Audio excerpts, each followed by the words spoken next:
तो हमने ऑपरेटर्स के बारे में बातें की। क्वांटम मैकेनिक्स में ऑपरेटर्स की बड़ी भूमिका है। ऑपरेटर यानी कुछ ऐसा करना जिससे एक फंक्शन बदल के कुछ और फंक्शन हो जाता है। दो तरह के ऑपरेटर्स की हमने बात की। मल्टीप्लिकेशन टाइप, जिसमें हम मल्टीप्लाई करते हैं, पोजीशन के करस्पॉन्डिंग जो ऑपरेटर है वो है सीधा सीधा x से गुणा कर देना है, तो x से गुणा करने से भी फंक्शंस कुछ और हो जाते हैं। फिर हमारा दूसरा वैरायटी जो हमने ली वो थी कि डिफरेंशिएट करना। जैसे लीनियर मोमेंटम के लिए जो ऑपरेटर है उसमें हम डिफरेंशिएट करते हैं x की अपेक्षा और फिर माइनस i h क्रॉस से गुना भी करते हैं, तो वो काइनेटिक एनर्जी। तो हर एक ऑब्जर्वेबल्स के लिए, यानी जिसको हम मेज़र करते हैं, नापते हैं, ऐसी क्वांटिटीज़ के लिए हमारे पास में एक ऑपरेटर होता है क्वांटम मैकेनिक्स में। और उस ऑपरेटर की बड़ी भूमिका है, क्योंकि उस ऑपरेटर के लिए अगर आप एक इक्वेशन लिखें जिसको आइगन वैल्यू इक्वेशन कहते हैं, ये भी हमने चर्चा की थी कि अगर ये ऑपरेटर है, एक ऑब्जर्वेबल है, पहले ये कोई ऑब्जर्वेबल क्वांटिटी है और उसके करस्पॉन्डिंग ये ऑपरेटर है, और आप एक इक्वेशन बनाएं, ये ए ऑपरेट करेगा इस फाई एक्स पर और फिर आपको यही फाई एक्स दोबारा मिल जाएगा और साथ में यहाँ कुछ कांस्टेंट आ जाएंगे, कुछ कांस्टेंट। और फिज़िक्स यहाँ ये है, क्वांटम फिज़िक्स यहाँ ये है कि अगर वेव फंक्शन ये वाला फंक्शन हो गया, किसी इंस्टेंट पे पार्टिकल का वेव फंक्शन अगर ये वाला फंक्शन हो गया, तो उस स्टेट में इस ऑब्जर्वेबल का एक और केवल एक डेफिनेट वैल्यू है और वो है ये ए। कोई अनसर्टेनिटी नहीं है, कोई मिक्सिंग नहीं है, ये प्योर स्टेट है। ये फाई एक्स इस ऑब्जर्वेबल के लिए प्योर स्टेट है। तो ये इसका रिश्ता है इस ऑपरेटर का और हम जो वास्तव में फ़िज़िक्स कर रहे हैं उसके बीच का ये रिश्ता है। ऐसे हम ऑपरेटर से और जो अपनी फ़िज़िक्स हो रही है उसको हम कनेक्ट करते हैं। इसमें ये जो फाई एक्स है इसको हम लोग आइगन फंक्शन ऑफ ए ऐसा बोलेंगे, ये भी हमने चर्चा की थी। इसको आइगन फंक्शन ऑफ ए बोलते हैं और ये उसका करस्पॉन्डिंग आइगन वैल्यू है।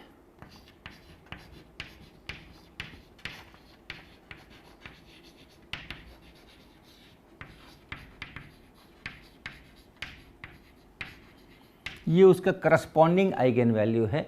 तो एक से ज़्यादा भी आइगन फंक्शंस हो सकते हैं और हर आइगन फंक्शन के लिए एक आइगन वैल्यू भी बनेगा। तो हम जैसे उदाहरण ले सकते हैं, अगर हमने मोमेंटम का उदाहरण लिया, मोमेंटम का अगर उदाहरण लेते हैं जिसको हम P से डिनोट करते हैं और उसका ऑपरेटर हम कैपिटल P से डिनोट करते हैं, minus i h cross del del x, और ऐसा इक्वेशन लिखा हमने P फाई एक्स बराबर कुछ कांस्टेंट टाइम्स फाई एक्स, ऐसा लिखा हमने। तो ये फाई एक्स क्या हो सकते हैं? तो ये फाई एक्स हो सकते हैं, हम जानते हैं ये मोमेंटम के प्योर स्टेट्स हैं। ये आप कुछ कांस्टेंट जो भी लगा लें यहाँ पे, e पे power i over h cross P x, ये आइगन फंक्शन है इस ऑपरेटर का और ये प्योर स्टेट है मोमेंटम का। और अगर आप इसको यहाँ पर रखेंगे इसमें, तो ये जो वैल्यू निकलेगा यही मोमेंटम का डेफिनेट वैल्यू है। अगर ये वेव फंक्शन है तो ये डेफिनेट वैल्यू है। तो ये इसकी खासियत है। अब इसमें हम एक आपको उदाहरण और लेना चाहते हैं। मान लीजिए हम काइनेटिक एनर्जी में चले जाए। काइनेटिक एनर्जी, इसका ऑपरेटर आप जानते हैं minus h cross square by 2m del two del x square. इसके आइगन फंक्शंस क्या हैं?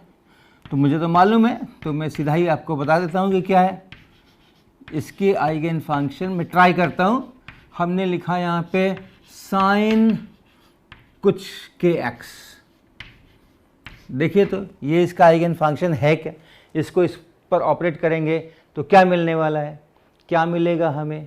हमें मिलेगा, दो बार इसको हम डिफरेंशिएट करेंगे तो k बाहर आएगा दो बार, तो k स्क्वायर बन जाएगा।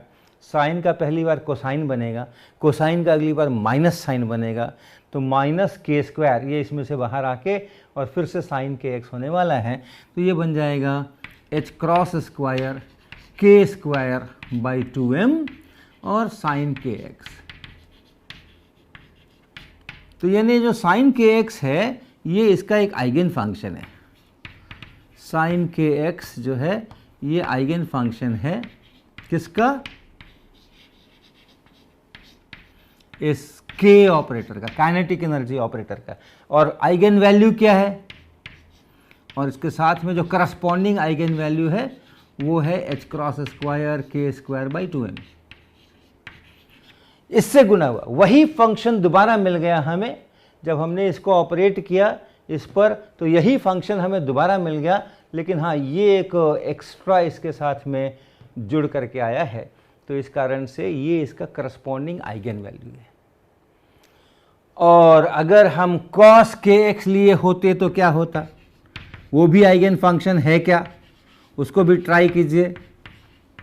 अगर इसको हमने cos के एक्स पे ऑपरेट किया तो पहली बार जब डिफरेंशिएट करेंगे तो फिर से k बाहर आएगा और कोसाइन है तो माइनस साइन बनेगा। अगली बार जब करेंगे तो उस साइन का कोसाइन बन जाएगा, k फिर से बाहर आ जाएगा, तो यानी ये भी होगा एच क्रॉस स्क्वायर के स्क्वायर बाई 2m और यहाँ cos के एक्स। तो क्या देखा है हमने? cos के एक्स भी काइनेटिक एनर्जी का आइगन फंक्शन है। cos के एक्स यहाँ भी, cos के एक्स यहाँ भी, ये कांस्टेंट निकल करके आया। अगर हमारे पार्टिकल का वेव फंक्शन ऐसा हो तो यस, काइनेटिक एनर्जी डेफिनेट है और उसका ये वैल्यू है। आइगन वैल्यू क्या है? फिर से आइगन वैल्यू उतना ही है, आइगन वैल्यू वही है एच क्रॉस स्क्वायर के स्क्वायर बाई 2m। एक ही आइगन वैल्यू है और दो अलग अलग आइगन फंक्शंस हैं, साइन के एक्स, कॉस के एक्स, अलग अलग आइगन फंक्शंस हैं, इंडिपेंडेंट, एक दूसरे से इंडिपेंडेंट। एक को किसी चीज़ से गुणा कर देने से कुछ और मिल गया, वो नहीं। इस साइन के एक्स को अगर आप किसी कांस्टेंट से गुणा कर दें, c टाइम्स साइन के एक्स, साइन के एक्स तो आइगन फंक्शन है।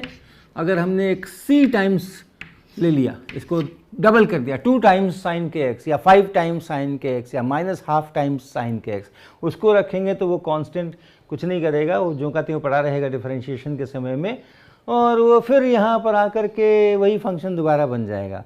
तो ये भी आइगन फंक्शंस हैं, लेकिन इनको हम इससे अलग नहीं बोलते हैं क्योंकि ये इसी से ये बना है, इस पर ही ये डिपेंडेंट है, इससे ये इंडिपेंडेंट नहीं है।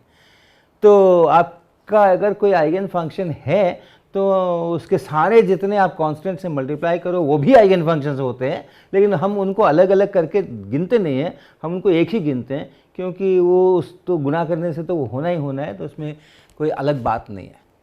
लेकिन ये दोनों बिल्कुल अलग हैं, साइन के एक्स और कॉस के एक्स, ये दोनों बिल्कुल इंडिपेंडेंट एक दूसरे से हैं। और अगर आप इनका कोई कॉम्बिनेशन भी बनाएं, साइन के एक्स और कॉस के एक्स का कोई कॉम्बिनेशन भी बनाएं, देखिए हम एक कॉम्बिनेशन बनाते हैं, कॉस के एक्स प्लस आई टाइम्स साइन के एक्स, जो बन जाएगा ई पे पावर आई के एक्स। इसको ट्राई कीजिए, ये भी इसका आइगन फंक्शन है क्या? इसको ट्राई कीजिए, क्या पाते हैं? Minus h cross square by 2m del 2 del x square, और ये फंक्शन लगा दीजिए ई पे पावर आई के एक्स, ये फंक्शन लगा दीजिए, क्या बनेगा? पहली बार जब डिफरेंशिएट करेंगे तो आई के बाहर निकलेगा, अगली बार फिर डिफरेंशिएशन करेंगे तो एक और आई के बाहर निकलेगा, आई के इंटू आई के माइनस के स्क्वायर, वो माइनस के स्क्वायर यहाँ मल्टीप्लाई होगा और यही बच जाएगा। तो ये भी बनेगा एच क्रॉस स्क्वायर के स्क्वायर बाई 2m ई पे पावर आई के एक्स। तो आप देख रहे हैं वही फंक्शन हमें दोबारा मिल गया है और एक कांस्टेंट से मल्टीप्लाई हो गया है, तो ये आइगन फंक्शन है और ये करस्पॉन्डिंग आइगन वैल्यू है।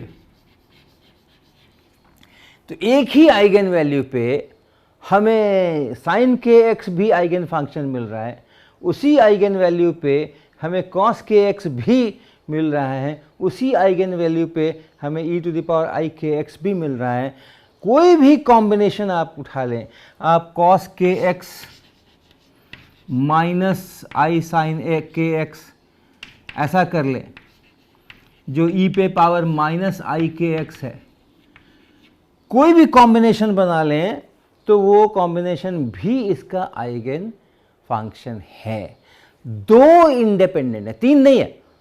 हमने यहाँ बहुत सारे लिख दिए होंगे, साइन के एक्स, कॉस के x, e to the power के x, e to the power minus के एक्स, लेकिन वो सब एक दूसरे से सभी इंडिपेंडेंट नहीं है। इसको हमने कॉस और साइन से बनाया है। इन दोनों को अगर हम लेकर चलें तो ये एक दूसरे से इंडिपेंडेंट ज़रूर हैं, और इनका कॉम्बिनेशन करके हम साइन के एक्स भी बना सकते हैं, इनका कॉम्बिनेशन करके हम कॉस के एक्स भी बना सकते हैं। कोई भी आप दो लीजिए, लेकिन दो ही इंडिपेंडेंट होंगे, दो से ज़्यादा नहीं होंगे। जैसे हमारे ज्योमेट्री में प्लेन में अगर हमारे बहुत सारे वेक्टर्स हैं तो उन वेक्टर्स को हम लोग आई कैप जे कैप से दिखा सकते हैं, उनके लीनियर कॉम्बिनेशन से बना सकते हैं। और ये आई कैप और जे कैप दो इंडिपेंडेंट वेक्टर्स जो हैं, ऑर्थोगोनल वेक्टर्स जो हैं, वो हम कैसे भी चूज़ कर सकते हैं, कहीं पर भी चूज़ कर सकते हैं, लेकिन दो ही होंगे, तीन नहीं होंगे। आप तीन करोगे तो एक बाकी दो से निकल जाएगा, उसके लीनियर कॉम्बिनेशन से बन जाएगा। तो वैसे ही कुछ ऐसे ऑपरेटर्स होते हैं और उनके कुछ ऐसे आइगन वैल्यूज़ होते हैं कि एक आइगन वैल्यू एक वेव फंक्शन, फिनिश। और जब हम कहते हैं एक वेव फंक्शन, मतलब उस वेव फंक्शन को आप 2, 4, 5, 8 माइनस हाफ वगैरह से गुणा कर दें, उसको मैं अलग नहीं बोलूँगा, वो उसी का मल्टीपल है। एक वेव फंक्शन मतलब एक फंक्शनल फॉर्म, उसके बाद उसका आप कांस्टेंट से मल्टीप्लाई करते रहिए। ऐसे वाले जो आइगन वैल्यूज़ होते हैं उसको हम लोग कहते हैं नॉन डीजेनरेट आइगन वैल्यू। हाँ, हम भाषा सीख रहे हैं ना, हम अपनी वोकेबुलरी बढ़ा रहे हैं, हम अभी नए शब्द सीख रहे हैं, उनके अर्थ समझ रहे हैं, अभी हम ग्रामर पढ़ रहे हैं, अभी हम लैंग्वेज पढ़ रहे हैं क्वांटम मैकेनिक्स की। बीच बीच में कभी कभी थोड़ा क्वांटम मैकेनिक्स भी हमारा आ जाता है, लेकिन बेसिकली इस समय हम लोग ये भाषा पढ़ रहे हैं। तो ये नॉन डीजेनरेट, और अगर कोई ऐसा आइगन वैल्यू है जिसके करस्पॉन्डिंग दो अलग अलग इंडिपेंडेंट आइगन फंक्शंस मिल रहे हैं, तो उसको हम लोग कहते हैं डबली डीजेनरेट या टू फोल्ड डीजेनरेट। तो क्या क्या हमने बताया? नॉन डीजेनरेट,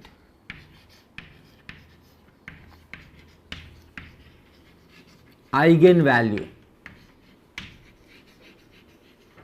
अगर कोई ऑपरेटर ए है और उसका एक ऐसा आइगन फंक्शन है कि इस आइगन वैल्यू के करस्पॉन्डिंग बस एक ही वेव फंक्शन है, उससे इंडिपेंडेंट कोई दूसरा नहीं है, तब हम उस आइगन वैल्यू को नॉन डिजेनरेट ऐसे कहते हैं।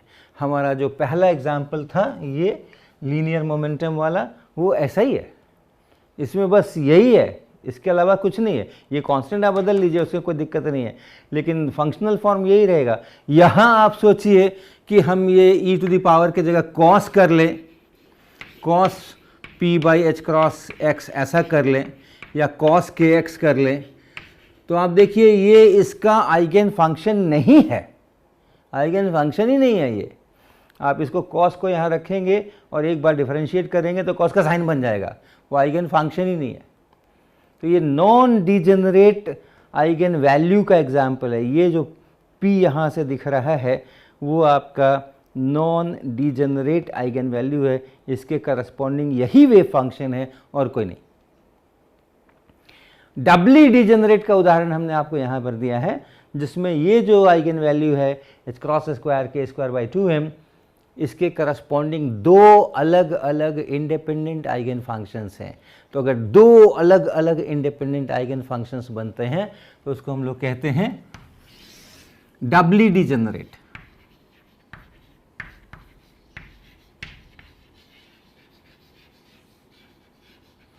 यानी हमारे पास ऐसी सिचुएशन है, a phi 1 is equal to small a phi 1 और a phi 2 is equal to यही a phi 2, और ये दोनों एक दूसरे से बिल्कुल इंडिपेंडेंट हैं। ऐसा नहीं कि इसको कुछ से किसी कांस्टेंट से मल्टीप्लाई करके और ये जनरेट हो जाए, नहीं, ऐसा नहीं होगा। ये एक दूसरे से बिल्कुल इंडिपेंडेंट है। तो ऐसा अगर सिचुएशन हो जाए तो ये जो आइगन वैल्यू है उसको कहते हैं डबली डिजेनरेट।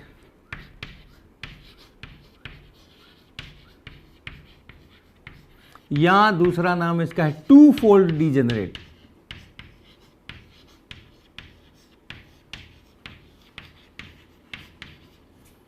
और ऐसे ही हमारे आगे भी ये सिलसिला बढ़ सकता है।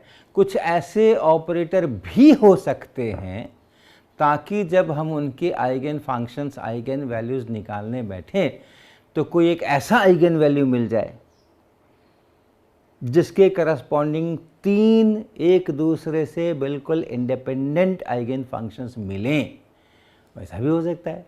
4 हो जाएं, वैसा भी हो सकता है। n हो जाएं, वैसा भी हो सकता है। तो हम फिर ये वाली टर्मिनोलॉजी यूज़ करेंगे, उसको हम लोग n फोल्ड डीजेनरेट कहेंगे। n फोल्ड डीजेनरेट यानी वो ऐसा आइगन वैल्यू है उस ऑपरेटर का कि उसके करस्पॉन्डिंग हमें n एक दूसरे से बिल्कुल इंडिपेंडेंट आइगन फंक्शंस मिल रहे हैं। तो ये एक ऑपरेटर्स के बारे में जानकारियाँ हैं। अब एक हम नया शब्द आपको बताएंगे जो है हर्मिशियन ऑपरेटर। तो ऑपरेटर्स तो बहुत हैं, गणित है, कोई भी आप भांति भांति के ऑपरेटर्स बना सकते हैं।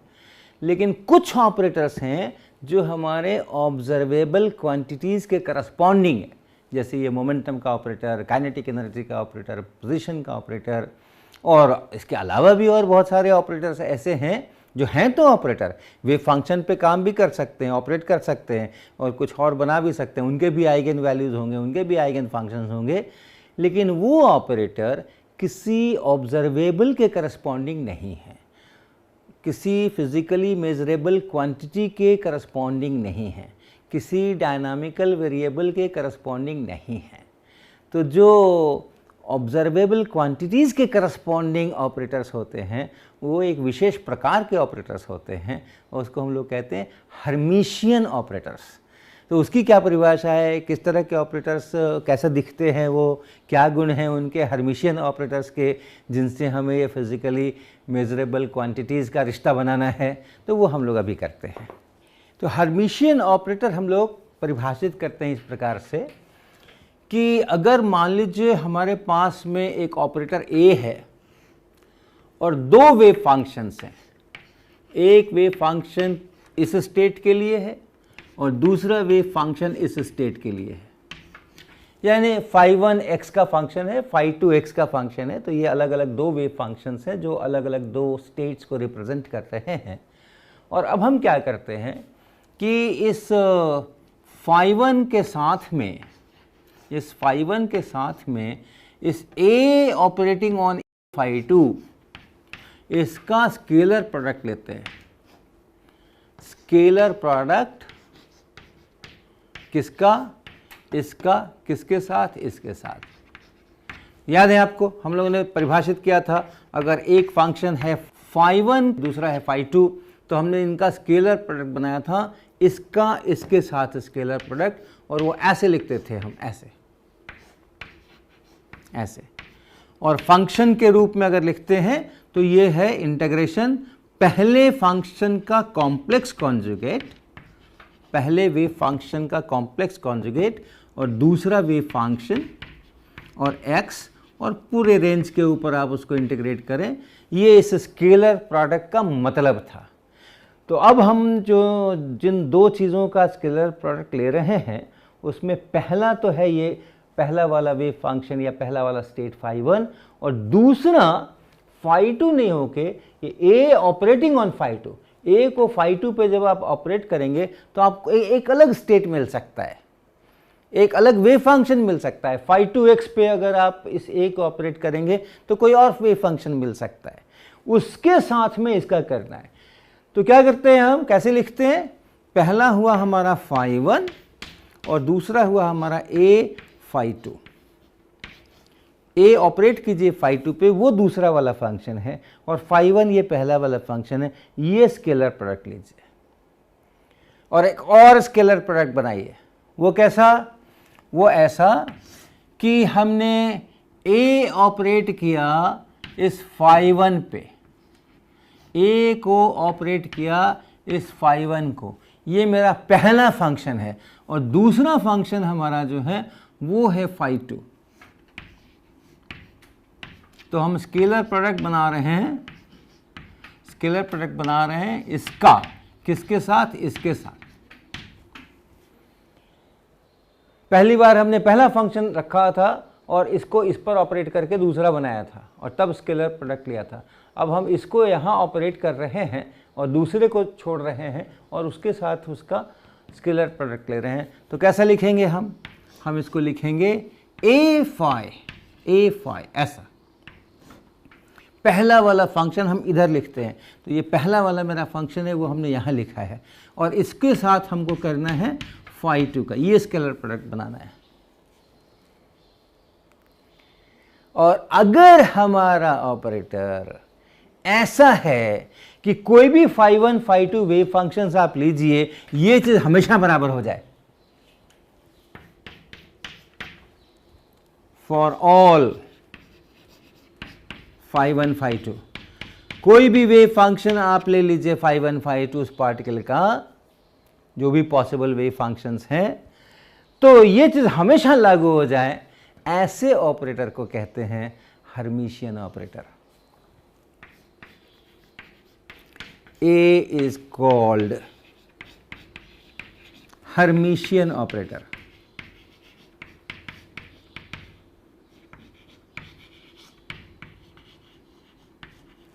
और ये जो चीज है उसको हम ऐसे सिंबल लिखते हैं phi 1 A phi 2। तो इसको आप दो ढंग से इंटरप्रेट कर सकते हैं। एक तो आप कह सकते हैं ये phi 1 मेरा एक है और A phi 2 दूसरा है, तो A को phi 2 पे ऑपरेट कीजिए, वो आ गया आपका सेकेंड फंक्शन, ये फर्स्ट फंक्शन है स्केलर प्रोडक्ट। दूसरा आप इस A को इस phi 1 के साथ भी मिला सकते हैं, इस A को phi 1 पे ऑपरेट कर रहे हैं और तब जो आ गया उसके साथ phi 2 का स्केलर प्रोडक्ट ले रहे हैं, दोनों एक ही होना है, तो उसको ये हम लोग कहते हैं हर्मिशियन ऑपरेटर।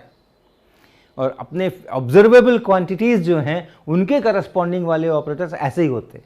हमारा पोजीशन का जो ऑपरेटर है वो हर्मिशियन है, हमारा मोमेंटम का जो ऑपरेटर है वो हर्मिशियन है, काइनेटिक एनर्जी का जो ऑपरेटर है वो हर्मिशियन है। किसी भी ऑब्जर्वेबल क्वांटिटी के करस्पॉन्डिंग वाला ऑपरेटर हमेशा हर्मिशियन ही होता है। और हर्मिशियन ऑपरेटर के अपने गुण हैं, तो एक बार हमें पता है कि हाँ मेरा ऑपरेटर हर्मिशियन है, तो हम उन गुणों का उपयोग कर सकते हैं। और एक और टर्म हम इंट्रोड्यूस करें और वो है हर्मिशियन एडजॉइंट।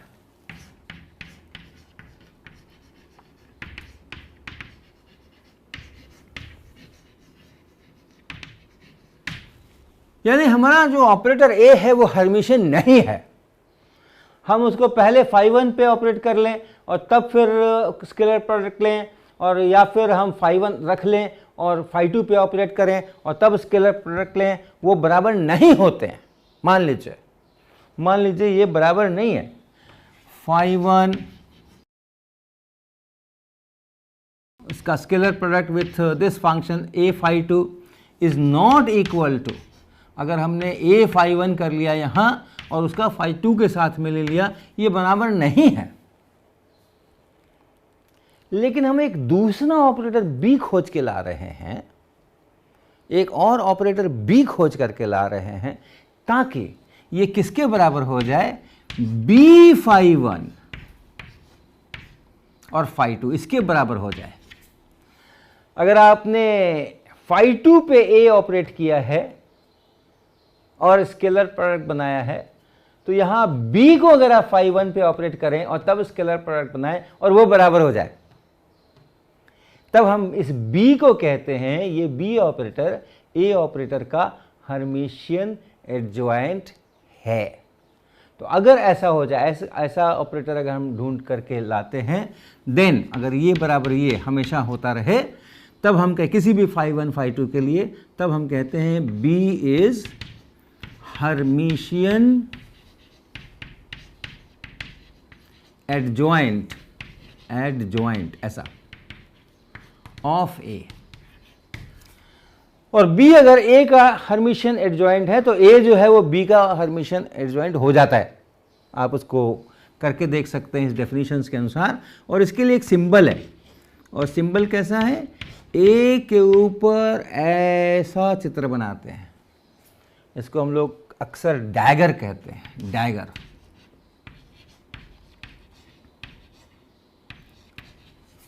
तो A डैगर, B को लिखते हैं, A का हर्मिशियन एडजॉइंट है बताने के लिए B को लिखते हैं A के ऊपर डैगर। और B अगर A का हर्मिशियन एडजॉइंट है तो A जो है वो B का हर्मिशियन एडजॉइंट होगा ही होगा। और दो और बड़े छोटे छोटे थ्योरम हम आपको बता दें, आप बहुत आसानी से उसका प्रूफ कर सकते। अगर A प्लस B ऑपरेटर हम बनाएं और इसका एडजॉइंट ढूंढें तो ये A का एडजॉइंट ये वाला ऑपरेटर और प्लस B का एडजॉइंट ये वाला ऑपरेटर ऐसे हो जाता है।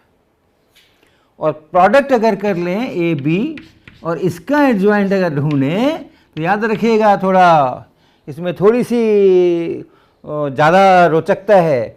ये A का डैगर B का डैगर नहीं होता है, ये B का डैगर और A का डैगर ऐसा होता है।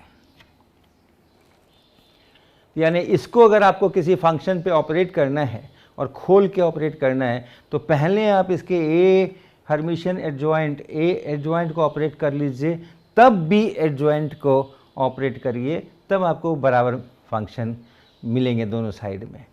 तो ये सब कुछ चीज़ें हैं जो कि हमें आगे आने वाली हैं, काम आने वाली हैं। हर्मिशियन ऑपरेटर के कुछ बड़े अच्छे गुण हैं जो कि हम यूज़ करेंगे, जो कि ऑब्जर्वेबल्स के लिए हैं। इसके आइगन वैल्यूज़ हमेशा रियल होते हैं, इसके जो आइगन फंक्शंस होते हैं, डिफरेंट आइगन वैल्यूज़ के करस्पॉन्डिंग जो फंक्शंस होते हैं वो ऑर्थोगोनल होते हैं एक दूसरे के ऊपर। ये सब बड़ी अच्छी अच्छी प्रॉपर्टीज़ हैं जो हम लोग आगे इस्तेमाल करेंगे।